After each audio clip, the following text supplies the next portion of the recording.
لو أنزلنا هذا القرآن على جبل لرأيته خاشعا متصدعا من خشية الله وتلك الأمثال نضربها للناس لعلهم يتفكرون. الحمد لله والصلاة والسلام على رسول الله وعلى آله وصحبه ومن والاه. السلام عليكم ورحمة الله. بەڕێزان خۆشحاڵم لەوانەی 325 لەوانەکانی تەفسیری قورئانی پیرۆز بێم و خزمەتتان بە مەبەستی ڕەزامەندی خوای گەورە و هیوادارم ئێوەی ئازیز سوودی لێوە بگرن. أعوذ بالله من الشيطان الرجيم بسم الله الرحمن الرحيم يا أيها الذين آمنوا لا تأكلوا أموالكم بينكم بالباطل إلا أن تكون تجارة عن تراض منكم ولا تقتلوا أنفسكم إن الله كان بكم رحيما. بەڵێ خۆشەویستان، خوای گەورە سوبحانە وتعالە بانگمان دەکا بە یا ئەیها الذین ئامنوا کەوا لە چەندین ئاەتی تریش بەو شێوەیە بانگمان دەکا، هەروەکو باسشمان کردێکەوە هەر ئاەتێک بە یا ئەیها الذین ئامنوا دەست پێ بکاتن دیارە ئەوەی لە دوای یا ئەیها الذین ئامنوا دێ با بڵێن جێبەجێکردین لە پێداویستەکانی ئیمانە، جێبەجێکردن لە پێداویستەکانی ئیمانە. ئیتر ئەی کۆمەڵی باوەڕداران، لا تأكلوا أموالكم بينكم بالباطل، ماڵەکانتان لە نێوان خۆتان بە ناحەق مەخۆن، إلا أن تكون تجارة عن تراض منكم، مەگەر ئەو با بڵێن لە نێوانتان بە تیجارەتێک کە هۆردوو لە پێ ڕازی بن، ولا تقتلوا أنفسكم و خۆتان یاخود یەکتری مەکوژن، إن الله كان بكم رحيما، بەتەئکید خوای گەورە بەرامبەر بە ئێوە ڕەحیمە، خوای گەورە ڕەحمەتی زۆرە. بەڵێ خۆشەویستان، دیارە یەکەم شت لا تأكلوا أموالكم بينكم بالباطل، واتە ماڵی یەکتری مەخۆن بە ناحەق، کەواتە لا تأكلوا أموالكم یەکەم جار دەفەرمێ ئەموالەکم دەیداتە پاڵ هەمووان، ئەو ماڵەی کە خوای گەورە سوبحانە وتعالە لەسەر ڕووی زەوی دانایە، تاوان ماڵی خوایە، ڕزقی خوایە سوبحانە وتعالە، ئیتر ئەو ماڵە لە ئەسڵ و ئەساسەوە ماڵی هەمووانە، ماڵی هەمووانە، پێویستە بەو شێوە تەعاملی لەگەڵ بکەین و بەو شێوە تەماشای بکەین کە پارێزگاری لێ بکەین وەکو هەر یەک پارێزگار لە مولکی تایبەتی خۆی دەکاتن، کەوا لە مەجموعدا ماڵی هەمووانە، هەمووی تێدا شەریکن. لا تأكلوا أموالكم بينكم بالباطل، ماڵەکانتان لە نێوان یەکتری بە ناحەق مەخۆن، بە ناحەق مەخۆن، إلا أن تكون تجارة عن تراض منكم. إلا لێرەدا ئیستثنایە، بەڵام ئیستثنایەکی منقەطعە بمعنای بەلدێ، کەواتە وەکو معلومە ئیستثنای متصل هەیە و منقەطع هەیە. متصل ئەوەیە کەوا ئەو شتەی لە دوای دێتن لە جنسی ئەو شتەی کەوا لە پێشەوە باس کرای، بەڵام منقەطع لە جنسیوی نییە. ئێستا لێرەدا دەفەرمی ماڵەکانتان لە نێوان یەکتری مەخۆن بە باتیل، ئیلا مەگەر بە تیجارەتێک بکەوە هۆردوو لە بە ڕازیبوونی هەردوو لابی، کەواتە ئەوەی کە لە دوایوی دێ معنای ئەوە نەوەش بەشێکە لە باتیل بەڵام ئەویان حەلالە، نە، ئەوە هەر باتیل نە، ئەوە بە حەق. لا تأكلوا أموالكم بينكم بالباطل إلا أن تكون تجارة عن تراض منكم، كواتا إلا ليرة استثناء منقطعة، كواتا بو شوي دكري مالي يكتري بخون بتجارتك كوا برزامندي هورد ولايان بي، بتجارتك بي كوا برزامندي هورد ولايان بي، ديارة حدود تجارة الإسلام دا ديارة كرين فروشتن ديارة، بلام كاتي كذا فرمي هورد ولا رازيبا لو تجارتي، طبعا هو زور مهمة بمكرهي بە هیچ شێوەیەک ناکرێ، واتە بە ئیجبار ناکرێ شتێک بکڕی یاخود بفرۆشی مەگەر بە خۆت ڕازیبی. دیارە ئەوەش شتێکی بەدیهیە، ڕازیبوونیش تەنها خوا دەزانین لە ناو دڵ و دەروونە، بەڵام بە لەفظێک یاخود بە چەند لەفظێک و بە چەند ڕستەیەک لە زمانی ئینسان دەردەبڕدرێت کە ئەمە ڕازیم بەو کڕۆنی فرۆشتنە، یاخود بە خۆت دەچی معاملە دەکەی. ئیتر إلا أن تكون تجارة عن تراض منكم، ناكري مالي يكتريب خون بناحق مەگەر بە تیجارەتێک بیتن کەوا هۆردوولا لێک ڕازیبن لەو تیجارەتەی، و هەروەها دیارە وەکو زانان دەفەرمون لە حدودی شەرعی خوابی، یعنی تیجارەت هەیە کەوا فعلا هۆردوولاش پێ ڕازین، بەرام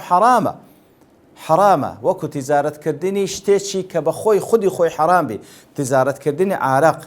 کە بەخۆی عارق حرام و کڕین فرۆشتنیشی حرامە ئەگەر هۆردولاش پێ رازی بن هەر حرامە کەواتە لەو حاڵتەی رازی بوونی هۆردولا نابێتە مای ئەوەی کەوا کڕین فرۆشتنەکە حلال بی کەواتە دەبێت بۆ شتێک بی کە خوا حلالی کردبی لە بۆ معاملەیەکیش بی کە خوا حلالی کردبی ئەوانەی کەوا ڕیباش دەکەن هۆردولا باعتیبار رازینە بەڵام تیجارەتکە لە ئەسڵەوە خوا حرامی کردیە کەواتە ئیلا بە تیجارەتێک کە خوا حلالی کردبی و هەردوولاش لێک رازی بن کەواتە کڕیار و فرۆشیار هەردوو لا رازی بن بەو تیجارەتەی کەوا دەیکەن ئیلا ئەن تەکون تیجارەتەن ئەن تەڕاضٍ منکم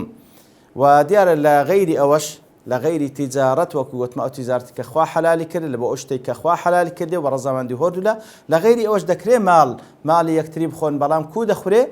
بە حەق بە باتیل نا ئەویش ئەوەیە غەیری ئەو تیجارەتەی وەی کەوا کەسێک میراتی کەسێکی لە پاش بەجی دەمینێ کە میرات گریتی ئەو حلالە و خوا حلالی کردیە کەسێک بە هەدیە شتێک دەداتە کەسێکی دیکە حلالە و خوا حلالی کردیە کەسێک بە سەدەقە و بە زەکات بەشێک لە ماڵی خۆی داتە کەسێکی دیکە حلالە و خوا حلالی کردیە کەواتە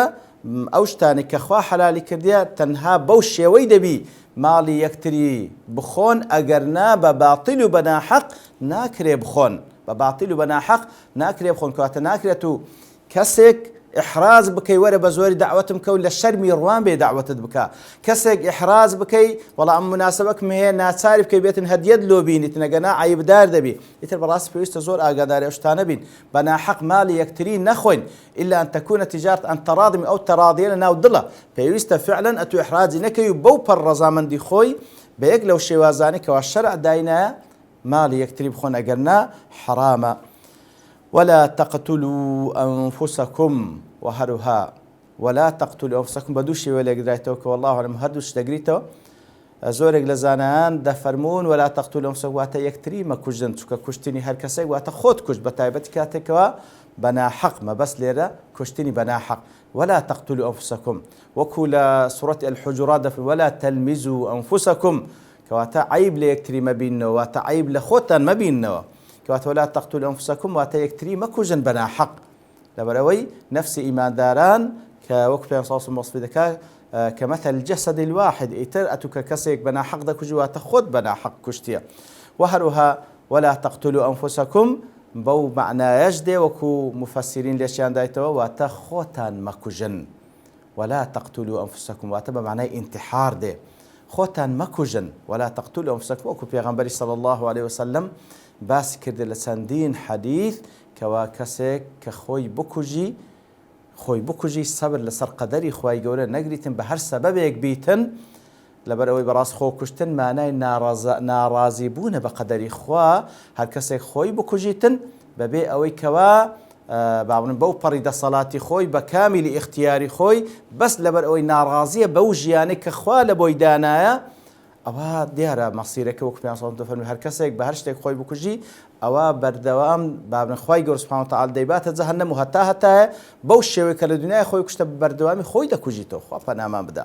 بە بەردەوامی خۆی دەکوژیتەوە کەواتە ئینتحار لە ئیسلامدا ئەگەر کەسێک لە پێناوی ئەوەی کەوا ناڕازیە لە قەدەری خوا سوبحانه وتعالە بە کامل ئیرادە و اختیاری خۆی بکوژی ئەوە مەسیرەکەیتی خوا پەناماندا ولا تقتلوا أنفسكم ئیتر بە هۆردومانای خۆتان مەکوژن و یەکتریش مەکوژن بە ناحەق إن الله كان بكم رحيما بێگومان الله سبحانه وتعالى بەرامبەر بەنگۆ ڕەحیمە زۆر بەبەزەیە خوای گەورە سبحانه وتعالى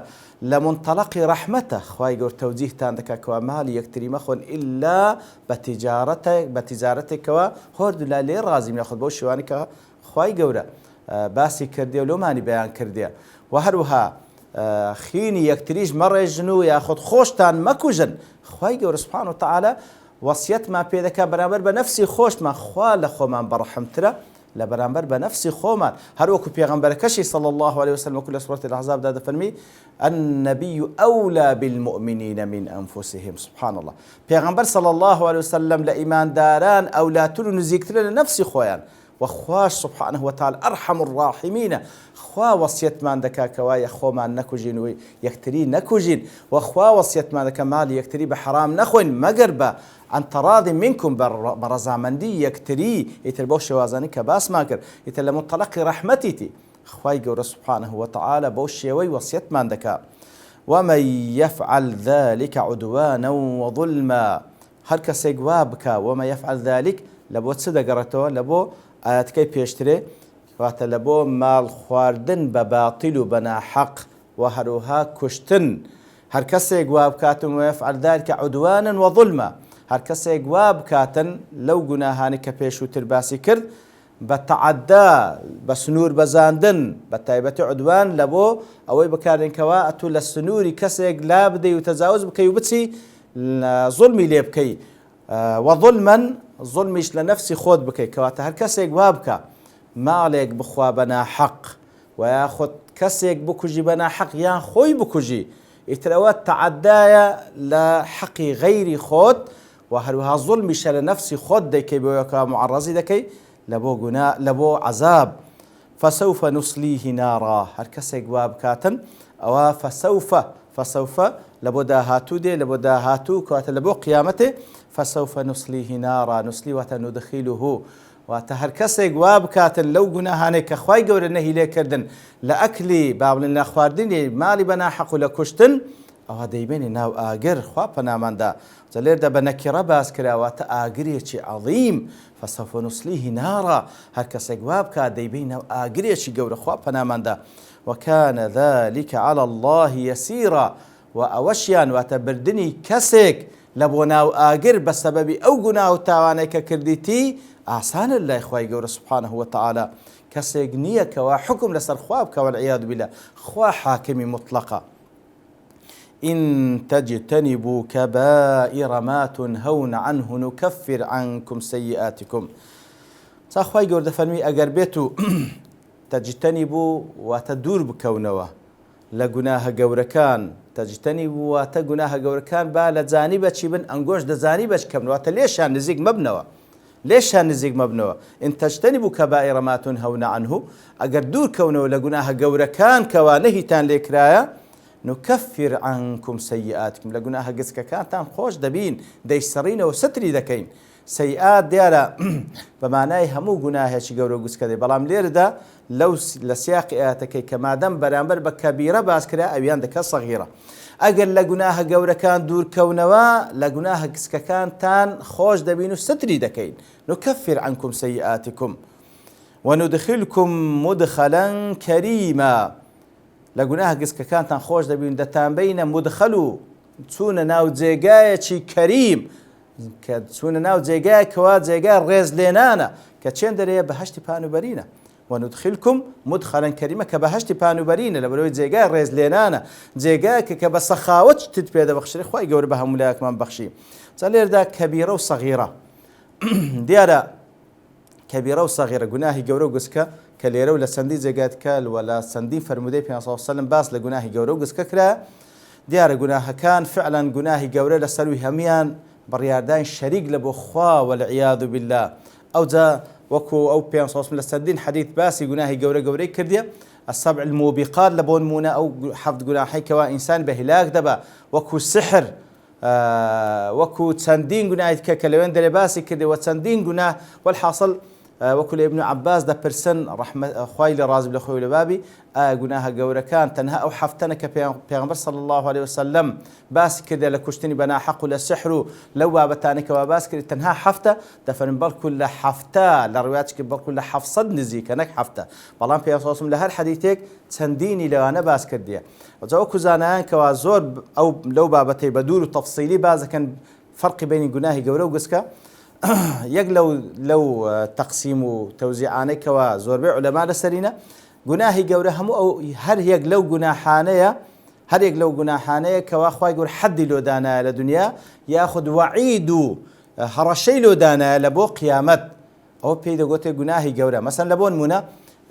زنايا كلا جناها جورة كان لبروح حد لو دان درا لدنيا عار خوارني كلا جناها جورة كان لبروح حد لو دان درا لدنيا غيبة كردن يكلا جناها جورة كان لبر أوي وعيدو بابنيش هرشي تندي لو دان درا لقيامات إتر هر جناهك حد لو دان درا لدنيا خد وعيدو هرشي جوري لو دان درا بتن لقيامات أو جناهي جوري غير أوانق جسكية كسي كوا جناهك دكاتن مصر نية لسري بردوام نية توبي دكا وخواي جور سبحانه وتعالى ليه خوش دبيتن لێ خۆش دەمەگەر حەق و ناس تدا پێویستە حەق و ناس بگەڕێنیەوە یاخود گەردەنی خۆتی پێ ئازا بکەی گەردەنی خۆت پێ ئازا بکە. ئیتر یاخود یەک لە تعریفاتەکانی دیکە دەڵێ لا كبيرة مع الاستغفار ولا صغيرة مع الإصرار. هیچ گوناهێک گەورە نییە ئەگەر تەوبەی لە دوو بکەی و هیچ گوناهێک گسکەنی ئەگەر مصر بی و بەردەوام بی لەسەری. ئیتر بەڕاستی من گرنگتریش ئینسان خۆی لە گوناهەکان بپارێزی بە تایبەتی لە شرک، چونکە لا یغفر الله ئەبەدەن مەگەر ئەو کەسە تەوبەتی نەسوحی لێ بکە و پاشان گوناهە گەورەکان دیارە و هەروها مصریش نەبن لەسەر گوناهە گسکەکان و بەردەوامیش تەوبە و ئیستیغفار بکەین لەو کەسانە دەبین بە پشتیوانی خوای گەورە کەوا خوای گەورە دەفەرمێ وندخیلکم مدخلا كريما بلو بهشت بانوبرين كإن شاء الله تعالى رزامان ولو كسان بين كوا مشمول بين بو آتو هم آتكاين تير الرحمة خواي قولا. وصلى الله وسلم على نبينا محمد وعلى آله وصحبه أجمعين وآخر دعوانا أن الحمد لله رب العالمين. لو أنزلنا هذا القرآن على جبل لرأيته خاشعا متصدعا من خشية الله وتلك الأمثال نضربها للناس لعلهم يتفكرون.